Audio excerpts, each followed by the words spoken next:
오늘 하나님 말씀은 열왕기상 21장 말씀입니다. 21장 전장인데 1절에서 10절까지만 읽겠습니다. 그 후에 이 일이 있으리라. 이스라엘 사람 나봇에게 이스라엘의 포도원이 있어 사마리아의 왕 아합의 왕궁에서 가깝더니 아합이 나봇에게 말하여 이르되 내 포도원이 내 왕궁 곁에 내게 주어 포도밭을 삼게 하라. 내가 그 대신에 그보다 더 아름다운 포도원을 내게 줄 것이요 만일 내가 좋게 여기면 그 값을 돈으로 내게 주리라.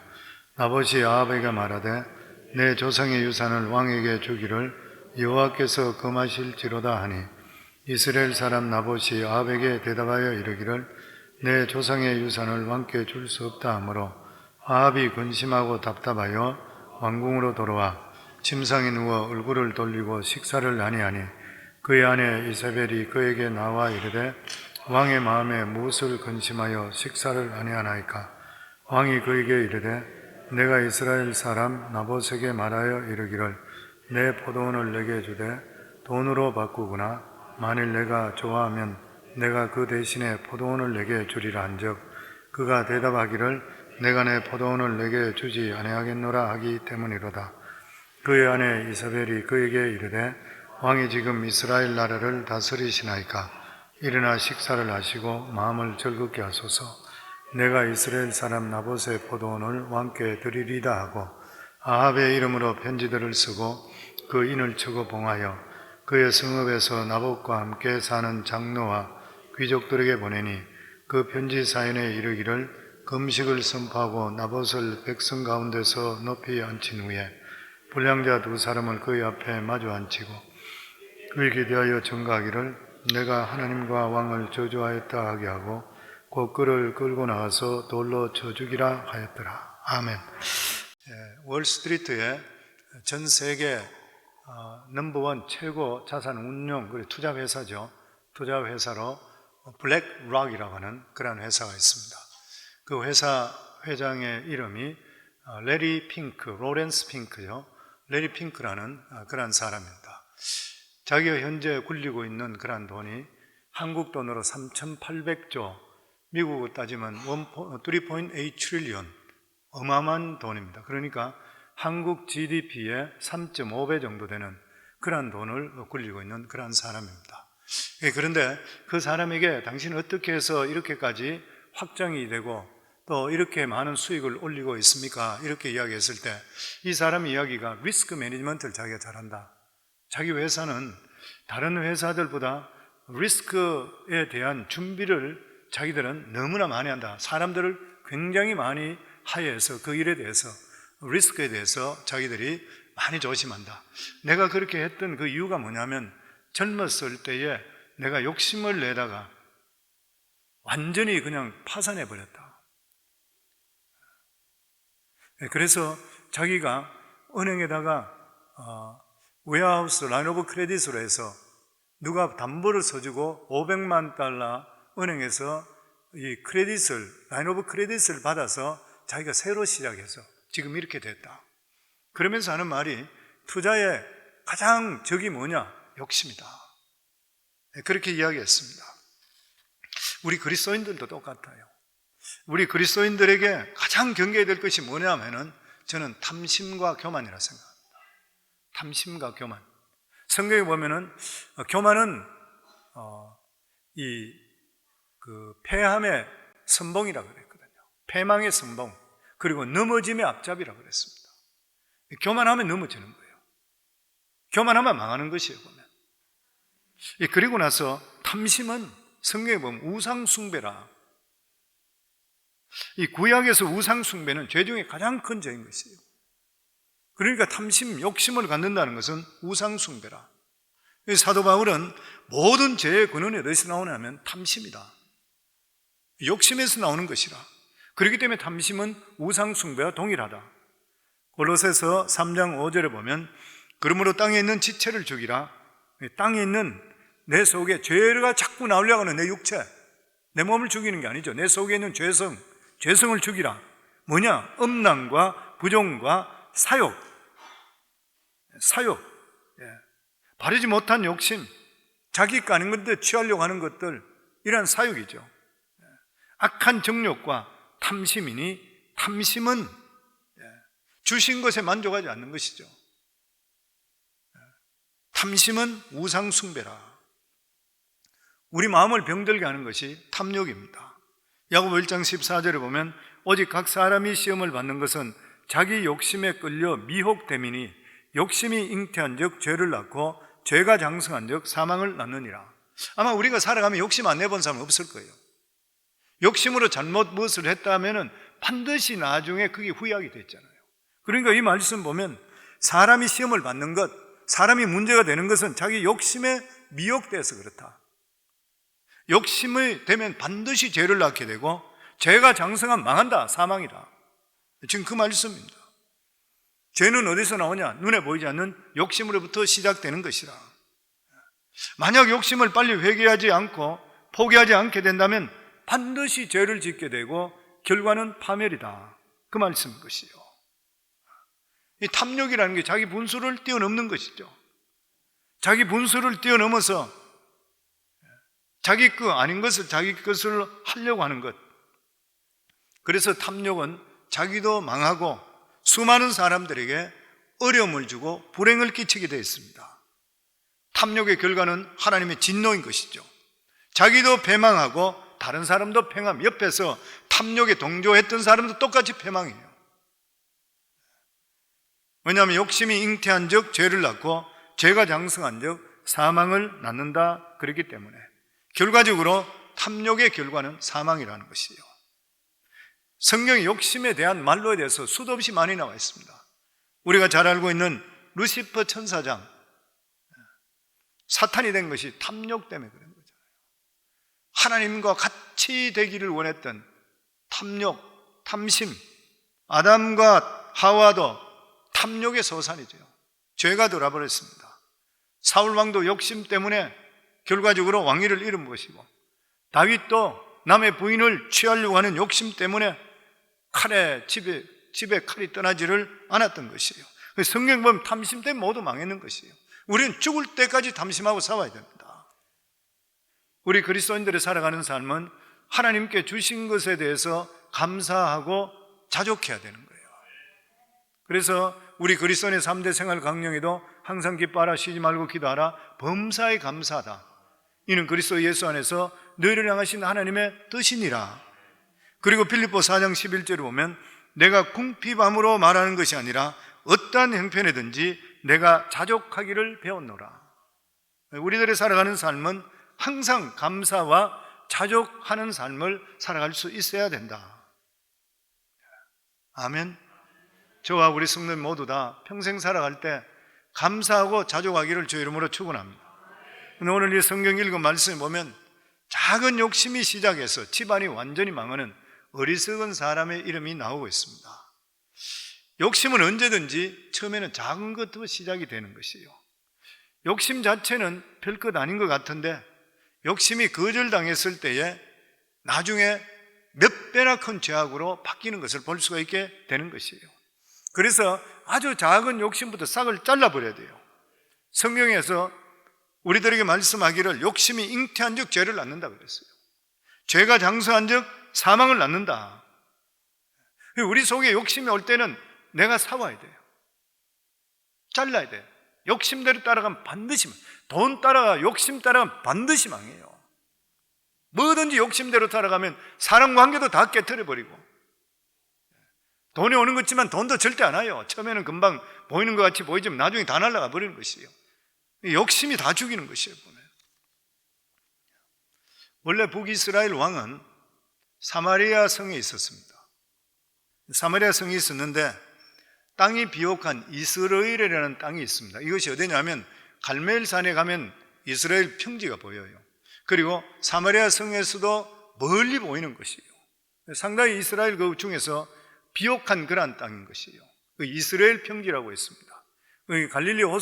갈릴리 쪽에서 호수 밑으로 그 사마리아 성에서는 북서쪽에 있는 그러한 땅입니다. 그렇게 멀질 않는 땅이에요. 이스라엘 자체가 그렇게 큰 땅이 아니니까. 근데 거기에 이 왕의 별궁이 있었던 것이에요. 이 왕의 별궁이 있었는데 이 별궁 옆에 나봇이라는 사람이 있었는데 그 사람이 포도원을 가지고 있었어요. 이 아합 왕이 이 포도원에게 욕심을 냈는 거예요. 우리 1절에서 저희들 2절 같이 읽습니다. 그 후에 이 일이 있으리라.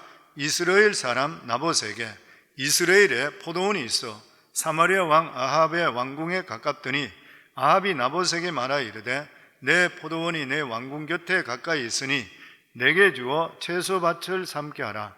내가 그 대신에 그보다 더 아름다운 포도원을 내게 줄 것이요 만일 내가 좋게 여기면 그 값을 돈으로 내게 주리라. 이 아합 왕의 욕심은 처음에는 아주 작은 거였었습니다. 자기 궁궐 가까이 나봇의 포도원이 아주 좋아 보였던 것이요, 이것을 채소밭으로 삼기 싶었다 그래요. 근데 일반적으로 주경학자들이 이야기할 때는 여기서 말하는 채소밭이라 이야기한 정원일 것이라 그렇게 이야기해요. 왜냐하면 왕궁을 확장시키면서 정원으로 만들고 싶었던, 그 발 앞에 서서 그 땅을 사서 자기가 정원으로 만들고 싶었던 것이에요. 근데 이 아방은 그냥 빼앗지를 않고 거래를 하고 싶다 그랬습니다. 내한테 팔아라. 그렇지 않으면 더 좋은 포도원을 너에게 줄 테니까 교환을 하자. 근데 이렇게 왕이 했는데도 불구하고 이 나봇이라는 사람은 두말 하지 않고 단번에 거절해 버렸습니다. 3절 말씀입니다. 같이 읽습니다. 나봇이 아합에게 말하되 내 조상의 유산을 왕에게 주기를 여호와께서 금하실지로다 하니, 자기가 거절했던 이유가 뭐냐면은 조상으로부터 하나님께 주신 유업이기 때문에 이것은 절대 매매 대상이 될 수가 없다. 왕이라 한다 하더라도 조상으로부터 내려오는 유업을 사거나 교환할 수가 없기 때문이라. 여기에서 우리가 하나님께서 이스라엘 백성들에게 땅을 팔 수 없는 유업이라 하신 이유가 무엇입니까? 하나님께서는 이스라엘 백성들에게 모든 땅은 하나님 거라 그랬어요. 그래서 토지들은 사고 팔지는 못합니다. 성 안에 있는 집들은 사고 팔 수 있어요. 근데 일반 땅들은 사고 팔지를 못하는 것이에요. 만약에 경제적으로 힘들어서 사람들에게 팔 수 있어요. 너무 힘들어서 어떤 익셉션이 있을 수 있습니다. 근데 50년 되는 희년이 되면 꼭 돌려줘야 돼요. 그러니까 이스라엘 백성들의 모든 땅은 하나님 것이기 때문에 하나님으로부터 빌려서 서는 것이에요, 보면. 이스라엘 왕도 여기에 예외가 될 수가 없는 것이에요. 귀족이든지 누구든지 똑같은 것이에요, 보면. 다 사고 팔 수가 없는 것입니다. 이스라엘 백성들은 조상 때부터 가지고 있는 그런 땅이기 때문에 더 가질 수도 없고 넓힐 수도 없고 하나님 지경을 정해 주시는 거예요. 그런데 이스라엘 사람들이 보니까, 이방 나라를 보니까 부자들이 땅을 사서 무한대로 넓히는 것이요, 그리고 땅을 통해 어마어마한 돈을 버는 것이요. 그러니까 이러한 부자들이 욕심이 생겨가지고 가난한 사람들에게 땅을 비공식적으로 삽니다. 그리고 돈을 빌려줘서 돈을 못 받게 될 때는 그 사람들을 노예로 취하는 거예요. 근데 이 사람들이 얼마나 이 돈을 빌리는 사람이 나쁘냐 하면은 돈을 그 사람 노예로 취해가지고 이방 나라에 팔아버려요. 그 나라 땅에 있으면 희년이 되면 돌려줘야 돼, 법적으로. 근데 이방 나라에 종으로 가버리면 돌아오질 못해요, 그 사람이. 그러면 그 땅을 그냥 자기가 취하는 것이에요. 이스라엘이 망했는 원인 중에 하나가 하나님께서 우상 숭배했는 것과 가난한 사람을 압제했는 이러한 것 때문에 이스라엘이 망했는 것이에요. 그 당시에 그런 일이 있었다는 것이죠. 이스라엘 백성들은 누구든지 간에 행복하게 살 권리가 있는 것이에요. 이 행복하게 살 권리를 돈이 많다고 하든지 아니면 왕이라 해서 결코 그것을 빼앗을 수는 없는 것이에요, 보면. 그런데 이 아합은 왕이지만은 실제적으로 자기가 그것을 뺏지는 못했습니다. 자기 부인 때문에 나중에 결국 뺏게 되지만, 누구든지 간에 마음속에 욕심은 가질 수가 있어요. 그런데 나봇이 이야기하기를 하나님 말씀으로 가지고 거절했거든요. 하나님 말씀이 이것은 안 된다, 그렇기 때문에 난 당신에게 할 수 없다. 그러면 자기 자신을 돌아봐야 되는 거예요. 자기 욕심상 하는 것이 아니라 하나님 말씀으로 이야기하는 것이에요. 왜냐하면 아합이 왕이라 하더라도 아니면 제사장이든 누구든 간에 하나님의 종인 것이요. 하나님의 종이라 그러면 잘못했으면 회개하고 다시 돌아가야 되고, 또 잘못했으면 욕을 먹을 수도 있는 것이요. 그런데 앙심을 품는 거예요. 그리고 이것이 결과적으로 죄를 잉태해서 결과적으로 죄가 낳게 되고 파멸하는 것이요. 사람이라는 것은 무엇을 갖고 싶어서 눈이 한번 빡 꼽히게 되면은 잘 벗어나지 못합니다.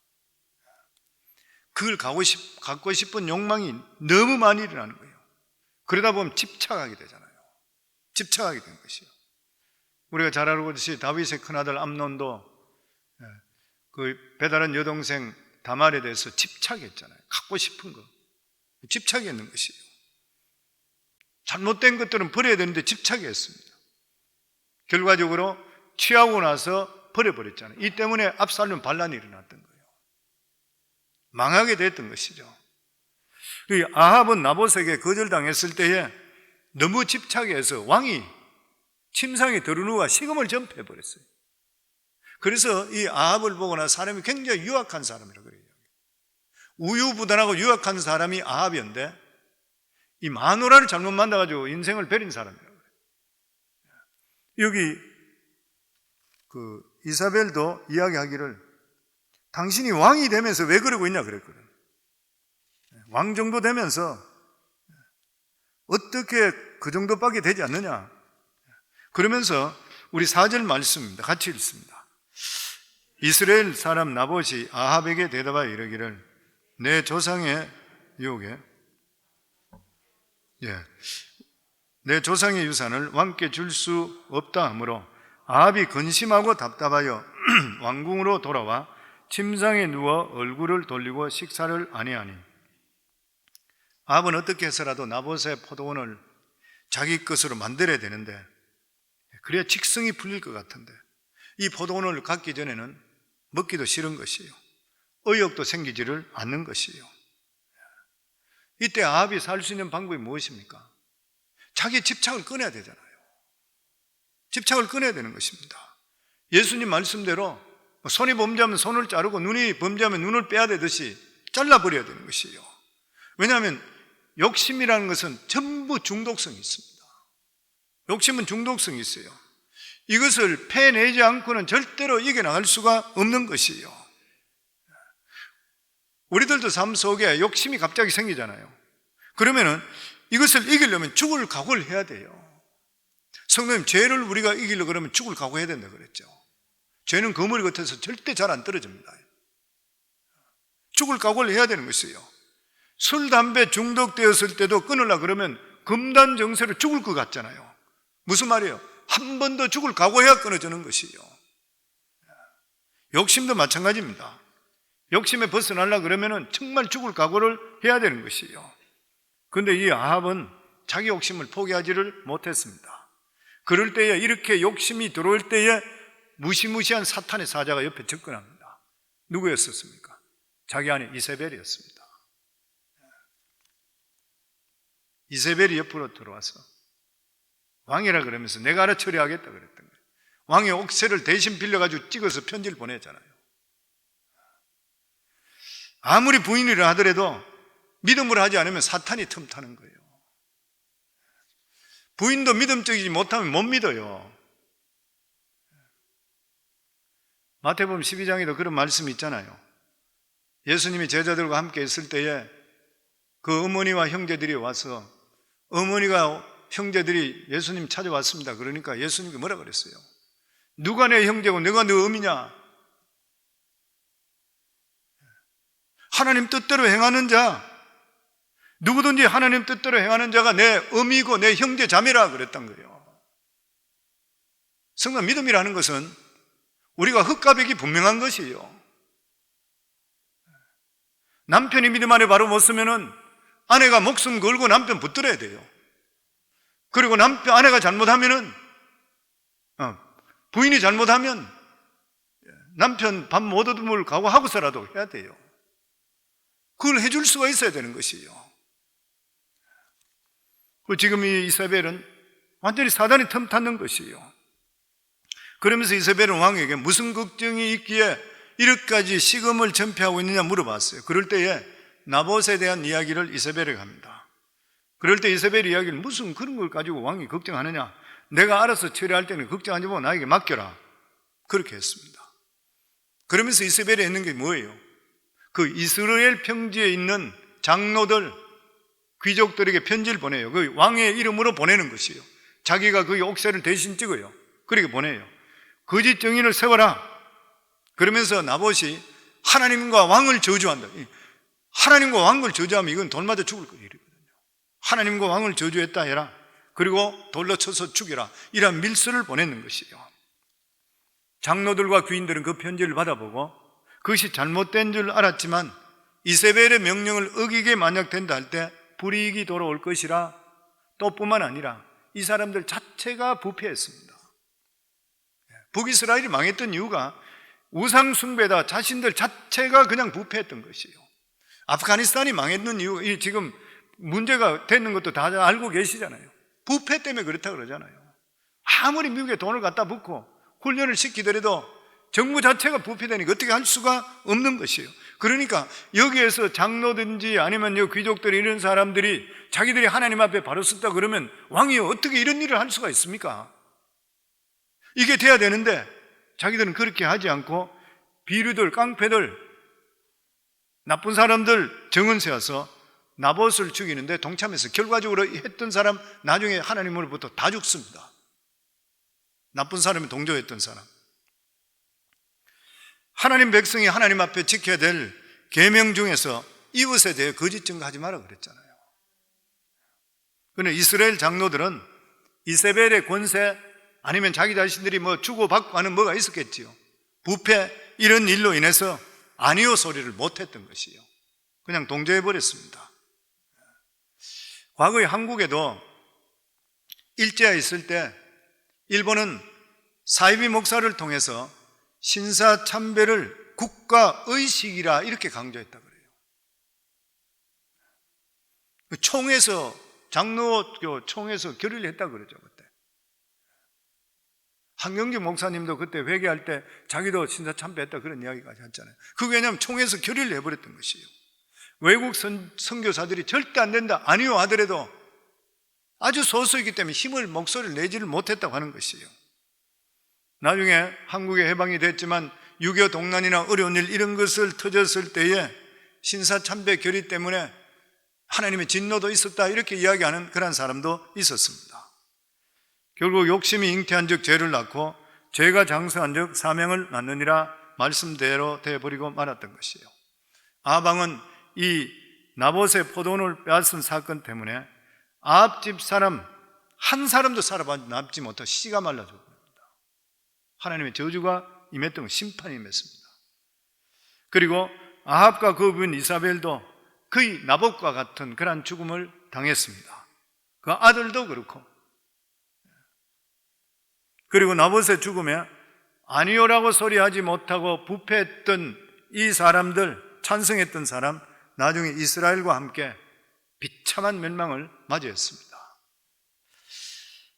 아합은 나봇이 돌에 맞아 죽었다 이세벨의 말을 듣고 나서 좋아서 포도원을 차지하고 그리고 차지하기 위해 이스라엘로 내려갔습니다. 실제적으로 이 아합이 자기가 가지고 있는 것에 비하면 이 나봇의 포도원은 진짜 아무것도 아니잖아요. 진짜 아무것도 아닙니다. 그런데 그는 이렇게 작은 것 이거 하나 취한다고 해서 그 욕심이 동하는 바람에 사람을 죽였습니다.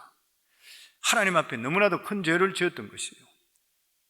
다윗도 마찬가지였었잖아요.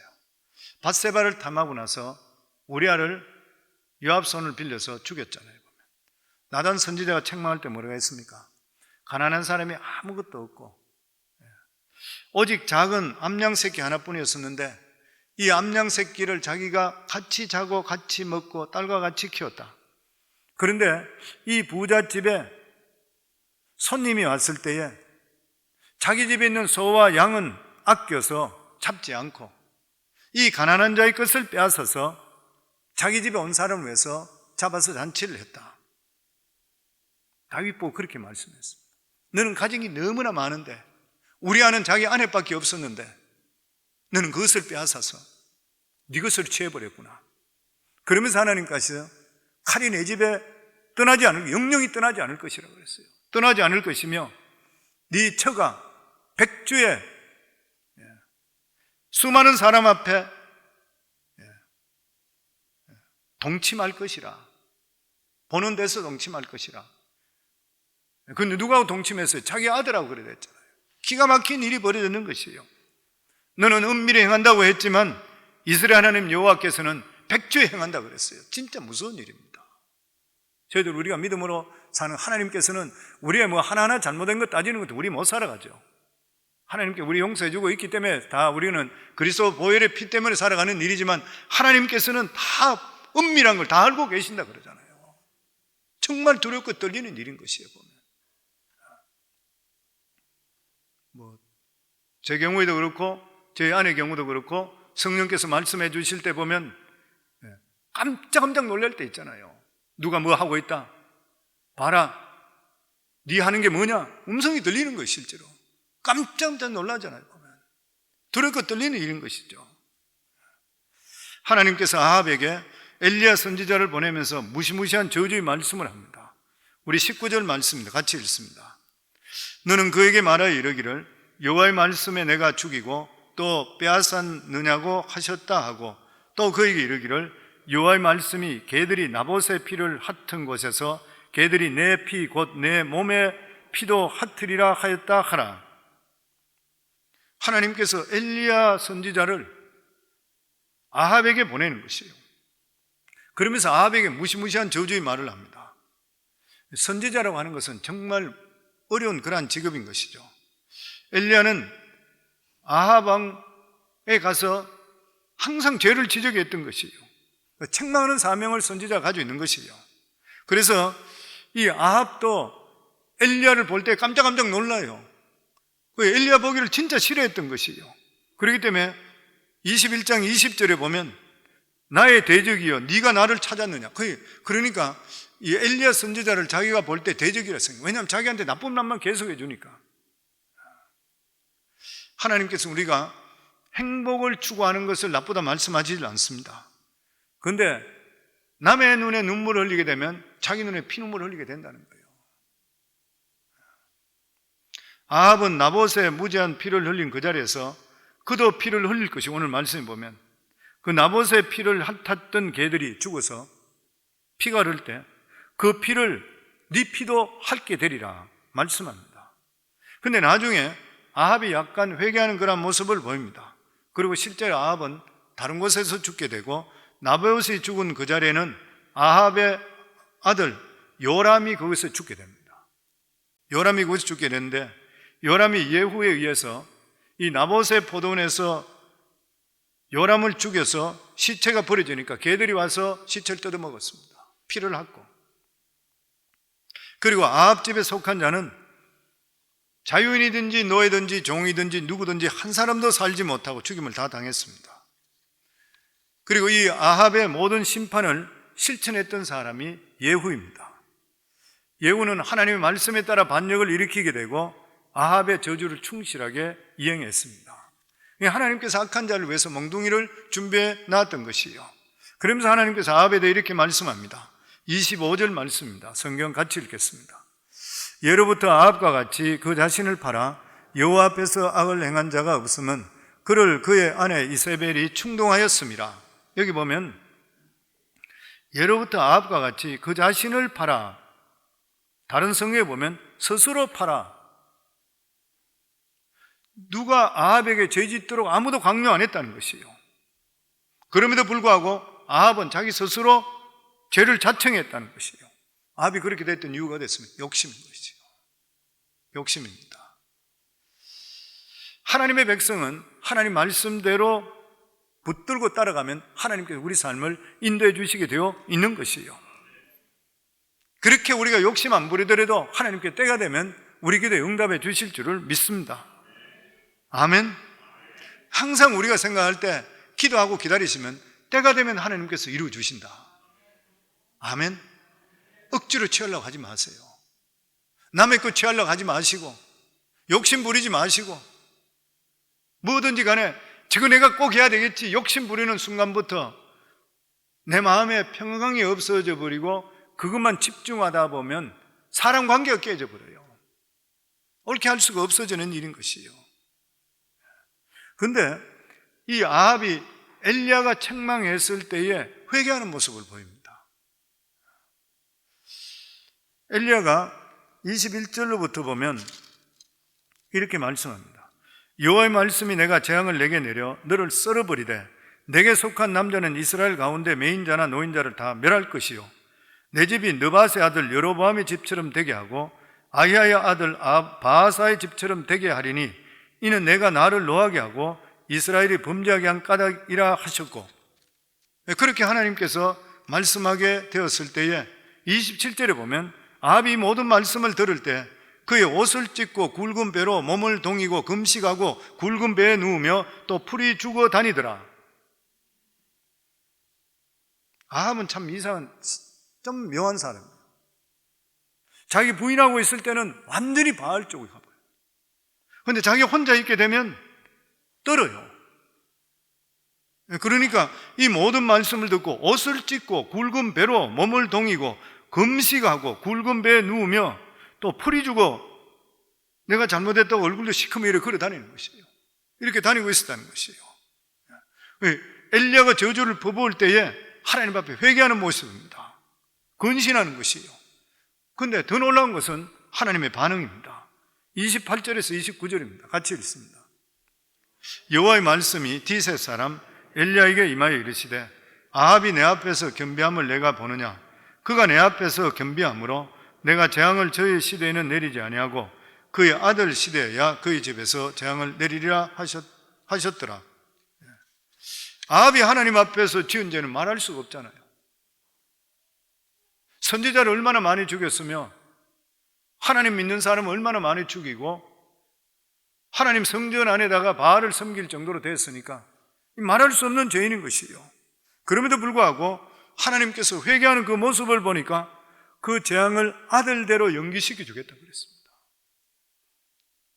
마치 요나 선지자가 니누의 성 아수르 성에 그 수도에 가서 그들이 곧 멸망한다 그랬을 때에 그 왕부터의 사람들이 회개하는 모습 보고 나서 하나님께 살려주신 것 똑같은 것이에요. 만약에 이 아합의 왕의 아들도 회개했더라면 그 다음 때로 또 넘어갔을 것이에요. 하나님께서 우리들에게 원하는 건 재앙이 아니라 그랬잖아요. 만일 아합이 정말 여기서 회개하고 그리고 정말 살고 싶다 그러면은 자식들에게 돈이나 권력을 줄 것이 아니라 하나님에 대한 믿음과 회개를 전해줘야 돼요.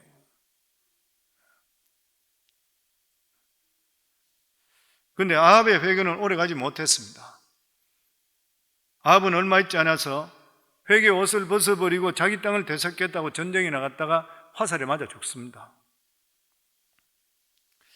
하나님께서 아합의 회개를 이렇게 귀하게 말씀해 주시는 것은 우리들을 위한 말씀이라고 생각합니다. 저는 이 말씀에서 하나님께서 우리가 아무리 많은 죄를 지었다 하더라도 일단 우리가 회개하게 될 때에 하나님의 심판은 유보시켜 주는 거예요. 유보시켜 줍니다. 그렇기 때문에 아무리 죄인이라 한다 하더라도 내가 회개하고 가족들이 계속적으로 회개할 수 있다면 하나님께서 그것을 심판하지 않으시고 하나님께서 오히려 복을 내려 주시게 되어 있는 것이에요. 그리고 뿐만 아니라 내 욕심을 위해서 다른 사람을 절대 불행해서는 안 되는 거예요. 내가 욕심 때문에 내가 돈 많이 벌기 위해서 내가 그 자리 차지하기 위해서 다른 사람을 불행해서는 절대 안 되는 것이에요. 그리고 하나님께 주시는 아무리 적은 것이라도 저희들은 감사하는 신앙으로 받아들이게 될 때에 하나님께서는 오히려 기뻐하셔서 우리 삶을 풍성히 축복해 주시는 것이에요. 우리 모두 다가 평생에 생각할 것이 절대로 우리들은 교만하지 말고 탐심을 갖지 말아야 되고 이 두 가지만 잘 지키게 된다 그러면 하나님께서 우리 삶을 반드시 축복해 주실 줄을 믿습니다.